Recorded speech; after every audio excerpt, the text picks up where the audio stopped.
बहुत पुराने समय की बात है। एक अत्यंत निर्धन स्त्री ने एक सुंदर पुत्र को जन्म दिया। उस बच्चे के दाएं हाथ पर नीले रंग का एक बड़ा सा दाग था, जिसे गांव के विद्वान पंडितों ने शुभ और भाग्यशाली माना। जन्म के कुछ ही समय बाद गांव के एक प्रतिष्ठित पंडित ने भविष्यवाणी की कि यह बालक जब 14 वर्ष का होगा तब इसका विवाह राज्य की राजकुमारी से होगा। समय बीतता गया। एक दिन उस राज्य का राजा शिकार खेलने निकला और रास्ता भटक कर उसी गांव में पहुंच गया जहां वह बालक जन्मा था। गांव वाले राजा को पहचान नहीं सके, क्योंकि उन्होंने कभी उसे देखा ही नहीं था। बातचीत के दौरान गांव के एक वृद्ध ने राजा से कहा कि हाल ही में गांव में एक विशेष बालक ने जन्म लिया है, जिसके भाग्य में 14 वर्ष की आयु में स्वयं राजकुमारी से विवाह लिखा है। यह सुनकर राजा अत्यंत क्रोधित हो उठा। कुछ ही दिन पहले उसकी महारानी ने एक बेटी को जन्म दिया था। राजा स्वयं घमंडी और कठोर स्वभाव का था। राजा ने सोचा कि क्यों न मैं उस गरीब औरत को कुछ धन देकर उसका बच्चा उससे ले लूं और बच्चे का काम तमाम कर दूं, तो न ही वह भाग्यवान बच्चा रहेगा और न ही मेरी राजकुमारी से विवाह कर पाएगा।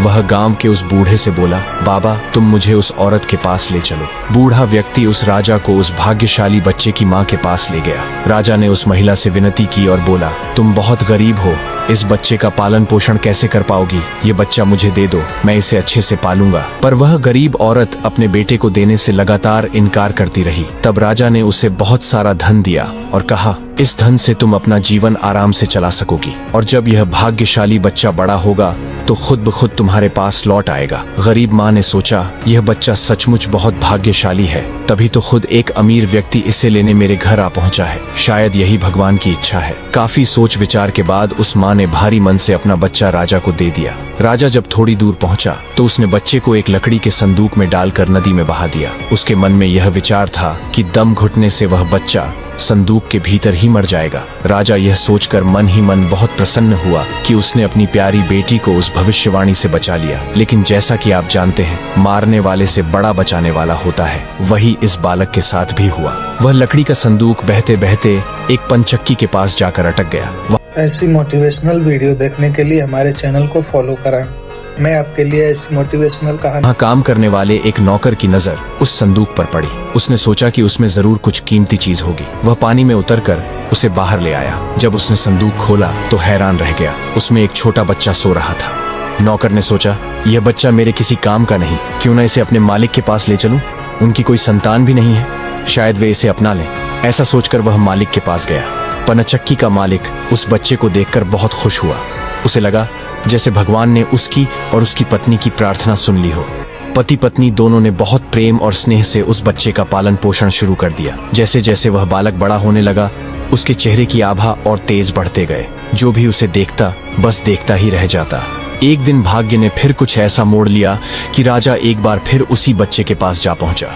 राजा किसी काम से उसी रास्ते से बाहर जा रहा था जिस रास्ते पर वह पनचक्की थी। तभी रास्ते में अचानक बहुत बड़ा तूफान आ गया, तो राजा को उसी पनचक्की के पास रुकना पड़ा। पनचक्की पर एक सुंदर युवक को बैठा देखकर राजा चौंका। उसने पनचक्की के मालिक से पूछा, क्या यह तुम्हारा बेटा है? यह तो बहुत ही सुंदर है। पनचक्की का मालिक बोला, हाँ यह मेरा बेटा है, क्योंकि मैंने ही इसे पाल पोस कर बड़ा किया है। आज से करीब 14 साल पहले यह बच्चा हमें एक लकड़ी के संदूक में मिला था। राजा को पुरानी बातें एकदम ताजा हो गईं। चक्की के मालिक की बात सुनकर राजा को बहुत आश्चर्य हुआ कि वह बच्चा, जिसे वह अब तक मरा हुआ समझ रहा था, अभी तक जिंदा है। उसने उस लड़के को खत्म करने की एक और तरकीब सोची। वह पंचक्की के मालिक से बोला, क्या आप इस लड़के को मेरा एक काम करने की आज्ञा दे सकते हैं? दरअसल मैं रानी के पास एक पत्र भिजवाना चाहता हूँ। यह पत्र बहुत ही जरूरी है। मैं इस काम के लिए इसे सोने के 2 सिक्के दूंगा। चक्की का मालिक उसे भेजने के लिए तैयार हो गया और लड़का भी फौरन राजी हो गया। राजा ने झट से अपनी रानी को एक पत्र लिखा। उसने लिखा, जैसे ही यह लड़का तुम्हारे पास मेरा यह पत्र लेकर पहुंचे, तुम इसे मरवा देना और महल से दूर दफनवा देना। यह सब कुछ मेरे वापस आने से पहले हो जाना चाहिए। इतना लिखने के बाद पत्र को मुहरबंद कर राजा ने वह पत्र उस लड़के को दे दिया। लड़का वह पत्र लेकर राजमहल की ओर चल दिया। वह आज तक कभी अपने घर से बहुत दूर नहीं गया था, इसलिए वह राजमहल का रास्ता नहीं ढूंढ सका और जंगल में भटकने लगा। शाम ढल चुकी थी। तभी उसे अंधेरे में दूर एक रोशनी दिखाई दी। वह दौड़कर उस रोशनी की ओर गया तो देखा कि वहां एक छोटा सा कच्चा घर था।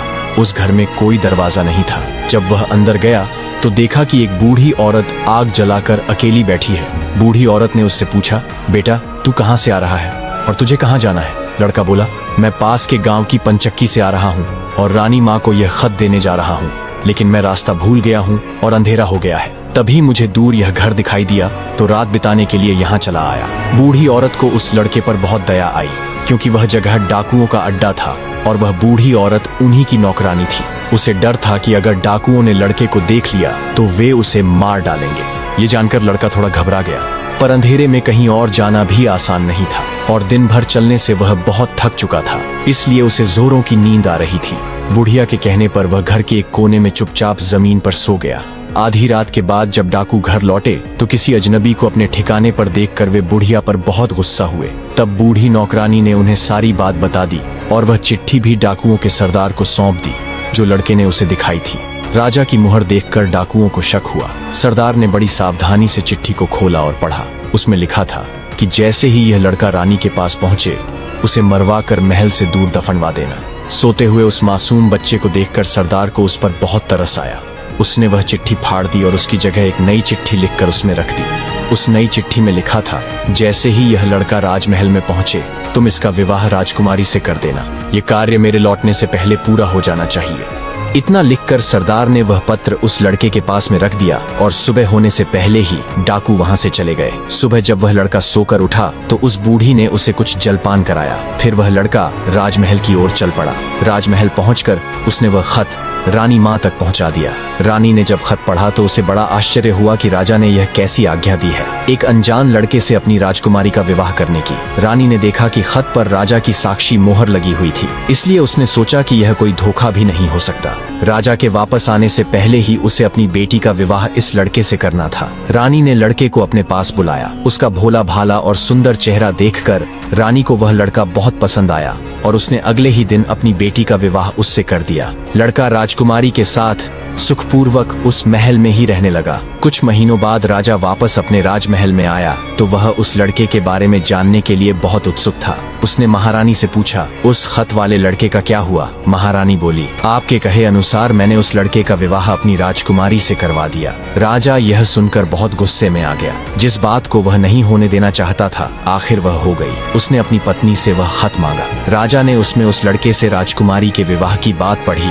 तो निस्तब्ध रह गया। राजा को उस लड़के पर शक हुआ कि वह पढ़ा लिखा है, जरूर उसने रास्ते में खत बदल दिया होगा। उसने लड़के को अपने पास बुलवाया और उसे सच्चाई बताने की आज्ञा दी। लड़का बोला, हे राजन, मुझे कुछ नहीं पता कि इस खत में आपने क्या लिखा था, क्योंकि मैं तो इसे ऐसा ही लेकर आ गया था। हाँ, जंगल में मैंने एक पुराने घर में रात जरूर गुजारी थी, क्योंकि मैं राजमहल का रास्ता नहीं ढूंढ पाया और जंगल में भटक गया था। राजा को उस लड़के की बात पर विश्वास नहीं हुआ। वैसे भी राजा को उस लड़के से बहुत नफरत थी। वह नहीं चाहता था कि उसकी बेटी से शादी करने के बाद वह इस राज्य का राजा बने। वह लड़के से बोला, मेरी गैर हाजिरी में रानी ने मेरी बेटी की शादी तुझ कंगाल से कर दी है, पर मैं इस शादी को तब तक अपनी सहमति नहीं दूंगा जब तक तू मुझे शैतान के 3 सोने के बाल नहीं लाकर देगा। जब तू वो 3 सोने के बाल मुझे देगा तभी सही। ऐसी मोटिवेशनल वीडियो देखने के लिए हमारे चैनल को फॉलो करें। मैं आपके लिए ऐसी मोटिवेशनल कहानी लाता रहूंगा।